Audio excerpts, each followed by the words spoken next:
No tak vás tu vítam, moji milí zlatí, dnes opäť. No dnes sa ide robiť, prosím vás pekne, ide sa robiť omeleta, ale ja nechcem, aby ste si mysleli, že ja myslím, že neviete robiť omeletu, viete, ale táto je naozaj bezvadná a to len kvôli tomu, že je to proteínovo-vitaminová bomba, ale taká, že keď si ju na raňajky dáte, tak budete jak motorové myši do večera a budete zdraví, ešte k tomu je to aj keto, ešte môžete si to dať celé a zjesť to a budete len zdraví. Niečo senzačného. Veľmi fakt jednoduchá hračkárska, ale radosť urobí veľkú a hlavne zdravá. 6 vajec. Tak rýchle to je, že fakt na raňajky perfektné. Normálne v recepte je aj to, že na spodok dáte maslo a na spodok tam dáte tie struky hráškové a necháte opražiť. Ja som to nedala, pretože, čo ja viem, no, nedala som to. To už je potom mega zdravé, aby som náhodou neochorela z toho. Tak, dáte tam maslo, nech sa to pekne roztopí a my medzi tým ideme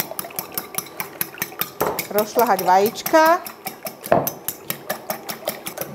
trochu mlieka, dá sa, že deci, ale tak deci zhruba, plus minus.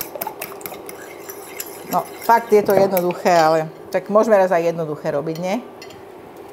Trochu soli, dáme tam aj trochu korenia. Trošku. Žiadna múka, nič. Netreba. Dajte tam jeden cottage cheese. Môžete aj tvaroh, ale ten cottage cheese je taký krajší. Tie hrčky sú tam také, aj tak fajn to je, na skús. A dáme tam velikánsku hrst pážitky. No je to celé zelené. Nech to tam len je. No. To chvíľku trvá, kým sa to celé prepečie. Aj tak to ešte budeme otáčať. Zvedám, ak sa nám to podarí. Už by to aj mohlo byť. Skúsime to otočiť. Držte mi palce. Tak. Hurá. A skúsime to dať naspäť. Tak.